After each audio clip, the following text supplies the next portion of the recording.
Hello, everybody. You've tuned into the Indiana State Police Roadshow, brought to you by the Indiana State Police Alliance, Cops for Kids, subsidiary of the Indiana State Police Alliance, and Tom Trial, our man behind the curtain, who never comes on camera, is always doing us a great job putting our shows on the ISP YouTube site.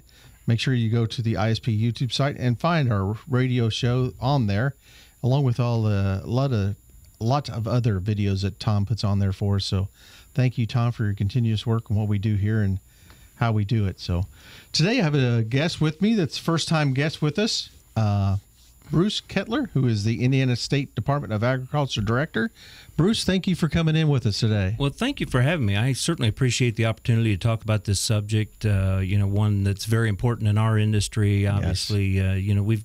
We've got an industry that a lot of folks would say can be very dangerous. Yes. And just if you're a farmer or working in ag business, it can be dangerous. But then when you start to add the component of being on the roadways, then certainly you mix other dangers in with it. Yes, absolutely. And I appreciate you coming in here. What our conversation is going to be about today is the road safety. We've got that time of year where we're getting ready to harvest out here in Indiana. Right. And we're going to have a lot of big machinery that's going to be on the road there. And so what would you like to get out to motorists to let them know that how to be safe this fall season?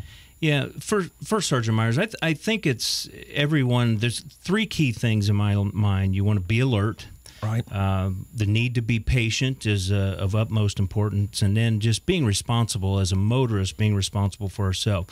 You mentioned, a lot of this equipment's very large nowadays. Yes. It's very large, complicated. It's getting bigger all the time. It's getting bigger all the time, which can mean that it can be a little tougher sometimes for the operator to be able to see, especially maybe to the back of them, obviously, but maybe even in some cases to the sides. Though I think machinery is being designed better to be able to provide that kind of visibility. But, we have to be aware that this large equipment is on the roads, certainly, again, with certain times of the year more than others. But as we go into fall and get into harvest, we want to make sure that we get everyone home safely. That includes the farmers and people that work with and for them, and obviously the general public as well. Now, and throughout the years, we've seen this. I mean, the roads are the same width. But the equipment's gotten bigger, right. and it's necessary. They got to get their crops done. They got to get it a lot faster, and the bigger equipment, of course, you're going to get it done a lot quicker.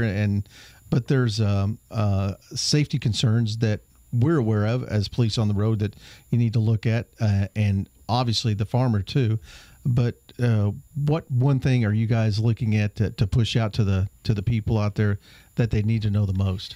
Yeah, I think. In my mind, again, thinking about, because a lot of people have never maybe been either on a farm. Right. Fewer people have maybe come from a farm. And it's getting that way more and more. It absolutely is. More and more generations are further and further removed from the farm. And, even if, say, 20 years ago, 15 years ago, if you were maybe on a farm or familiar with the equipment, it's changed a lot. Right. It's changed significantly. And again, the size tends to be a little bit bigger, more complex, more complicated. But I think the one thing, again, go back to first and foremost, I think being alert, because know and understand that this equipment typically is traveling fairly slow. Right. Most of this equipment is going to be traveling under 25 miles per hour. There are a few pieces that might be bigger. Obviously, grain trucks, or if they're hauling grain on the road, are probably going to be traveling at road speed slightly less. But when you're talking about actual farm equipment, right. Combines, other pieces of equipment doing field work, it's traveling pretty slow. And when we're used to, as a motorist, traveling 50, 55, maybe 60 miles an hour, or obviously higher potentially on interstates, it's hard to realize how much quicker you come upon a piece of machinery that is only traveling 25 miles an hour. Mm-hmm. We're not used to it. We don't tend to encounter it all the time, but it comes upon us a lot quicker.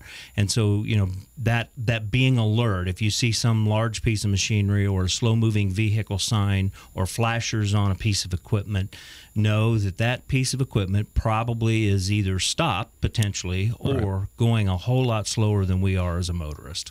And probably it would behoove the the farmer himself to make sure that that equipment is lit readily, has its flashes operable and working and are on when they're traveling on the roadway, and that they're clear from dust and debris, because out there on the when they're working, they can become very dirty, can't they? Yeah, absolutely.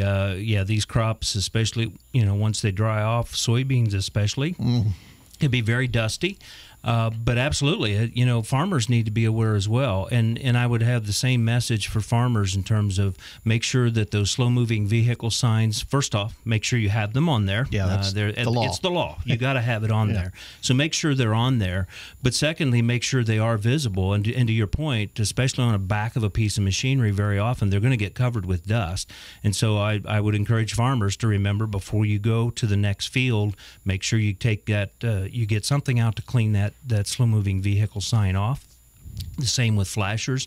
A lot of our new modern equipment, they've really done a much better job, I think, the manufacturers of getting flashers onto the equipment, especially on the outside edge. I know a lot of equipment manufacturers now are putting reflective tape on the outside edges, or what will be an outside edge as we're traveling down a road. But again, I think to your point, making sure that it's clean. If it's not clean, it's not going to be as visible or maybe visible at all. And so I want to make sure farmers are aware of that as well. And I know my farmer friends, a lot of times when I talk to them, when they're going from field to field, a lot of times they're trying to be as safe as they can. They try and do it when the traffic's not heavy, not during rush hour per se, when people are coming home from work or when they're going to work, and try to maybe do it midday and things, and make that traffic a little lighter in that time. Yeah, I think that certainly most farmers are very aware of that. They know their local area. They know when there might be heavy traffic periods on certain roads.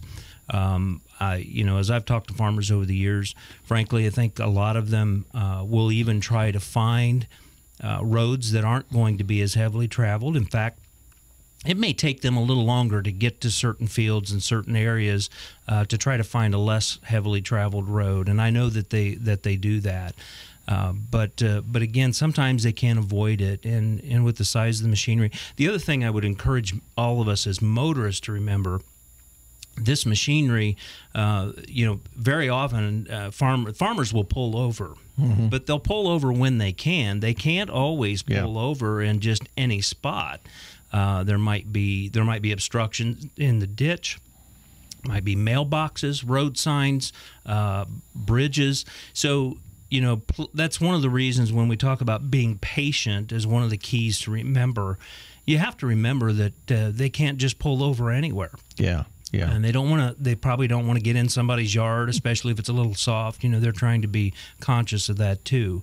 And so it's another reason for being patient, is to give the farmer a chance to get pulled over and find out where they've got a safe spot to pull over and be able to give motorists room to pass them. Yeah, and if they've got a load of agriculture, corn, soybeans, or whatever on a grain cart, you've got a lot of weight there that you can't just pull over at any place that you're going to want it to. Right, you can't just pull over anyway. And remember, and to your point about weight, that also takes a long time to stop. Yeah. Yes. These are powerful pieces of equipment, but at the same time doesn't mean that they're going to stop. Just like our vehicles are not going to stop on a dime when we're at speed. When you start throwing that significant amounts of weight, you're talking about a lot of tonnage with these pieces of equipment, and then throwing on, for example, a grain cart, throwing on a number of tons of grain on top of it potentially. Very difficult to stop in a short period of time. Absolutely. So with Indiana or around the state, around the nation, are fatal accidents involving farm machinery? Is that often, or? I wouldn't say it's often. According to the National Highway Traffic Safety Administration, we had 6 fatal accidents here in Indiana last year. Obviously, involving farm machinery. Involving farms, farm equipment. Obviously, one is one too many. Right. And so our objective with what we're trying to do to raise awareness is to make sure that we try to help everybody. Again, the farmers or their operators that may be helping in the field, motorists that are going to be around this equipment. We want to make sure that everybody is very safe. And anytime we can make sure that we're decreasing those fatalities. And again, our objective, my hope, would always be to get it to zero. Well, again, you're listening to the Indiana State Police Roadshow, brought to you by the Indiana State Police Alliance and Cops for Kids, the subsidiary of the Indiana State Police Alliance. I am speaking with Bruce Cutler, who's the Indiana State Department of Agriculture Director, and we're talking about farm safety and harvest season coming up here. And, well, it started now. I've saw some fields that already have been shelled and cutting beans, and it is starting, and it's going to be going full bore here. I'm guessing this weekend there's going to be a lot out. I would think so, given the weather forecast, the way it looks. I think you're right. There are areas of the state that have gotten a start. I understand parts of southwest Indiana have got a pretty decent start, but it's really going to start picking up. Our crop, especially corn, is really ready to go. Yeah. And the beans have changed a lot in the last week to 10 days, and they'll be ready to go as well. So, you know, it all kind of goes back, frankly, to the spring. We planted our crop in Indiana, for most of Indiana, a very short period of time. Mm-hmm. Well, that typically translates into it being ready all at about the same time as well. And so, you know, I think increased activity on the roads is going to happen very, very quickly. Yeah, and I saw yesterday, I was driving around in southern Indiana, down around Bloomington, that area, and I saw a lot of hay fields that were cut. So the guys are still trying to get their last gun of hay out also. Yeah, exactly. I've noticed that too the last couple of days. There's as I was up toward Purdue and West Lafayette yesterday afternoon, I saw a number of the same. So, yeah, again, it's a very, very busy time. And talking about Purdue, and I was in Bloomington, Indiana, we got two different regions right there. Up there, you can see pretty far. You got flat land. Bloomington, you got a lot of winding country roads down there. Yeah, exactly. You know, and again, I think that goes back to being patient, being prepared. Right. You know, for myself, when I get into these busy times of the year, like harvest here in the fall, I always try to remind myself, especially if I think I'm going to be in rural areas on those types of roads, and especially on winding roads where the visibility is reduced just because of hills or curves, I always try to make sure that I leave 10 minutes early, 5 to 10 minutes early, give myself the extra time because I don't know what I'll encounter. Yeah. And that way I can slow down, make sure that I'm taking extra time, and looking out for those, making sure I look out for those possible hazards that are there. What's something that a motorist can look for from a piece of machinery or somebody that they're following to think, hey, I could pass now, or this is safe, or the farmer is actually wanting me to go around? Well, I think first and foremost, making sure you're observing the no passing zones that are there anyway. Let's remember those double yellow lines. Let's remember in Indiana, you know, the no passing zone signs on the left-hand side of the road. Just be very conscious of those first and foremost. Secondly, I think then, again, if a piece of machinery has to be on the road, give them a chance, give them the opportunity to find that safe place to pull over. You might look for hand signals. Very often, I think most farmers are, you know, if they're stopped or if there's an opportunity for someone to come around them, they'll provide hand signals to do that. So again, it's just about awareness and raising our awareness. You know, it's just avoid all those distractions. We all have them: cell phones, radios, whatever might be going on, passengers in cars. Let's just make sure we minimize those distractions first, and then really watch the road and watch what's ahead of us. And the farmer's going to probably see you maybe before you know it, because a lot of equipment anymore has the camera in the back, just like your vehicle. Right. Yeah. A lot of equipment does, and actually it's really fairly inexpensive. I know farmers even are buying add-ons if it's not already on pieces of equipment. It does a couple things. For the farmer, very often having that camera allows them, when they're in the field, to watch the operation of the machine or see if there's something behind them. But then it is a nice benefit to be able to double up and see if there's traffic behind them. So I know a number of farmers that have those, like in big combines. Good. And they'll be able to see that, hey, there's traffic starting to build up behind me. I'll need to find a place to pull over. Well, we're down to about 45 seconds here, Bruce. Where's a good place that somebody can go if they want to find out more information? Well, I think we've got a lot. Our State Department of Agriculture website certainly is a good resource. It's isda.in.gov. We've got an area on there called Harvest Safety Driving Tips for motorists. And then, of course, Indiana State Police website, in.gov.isp/ISP. Great. Well, Bruce, thank you so much for coming in today and talking to us about harvest safety. We appreciate it, and we want zero crashes this harvest season. Absolutely. I'm all for that. Well, again, you've been listening to the Indiana State Police Roadshow, brought to you by the Indiana State Police Alliance, Cops for Kids subsidiary of the State Police Alliance. We'll catch you next week on the Roadshow. Roadshow is out.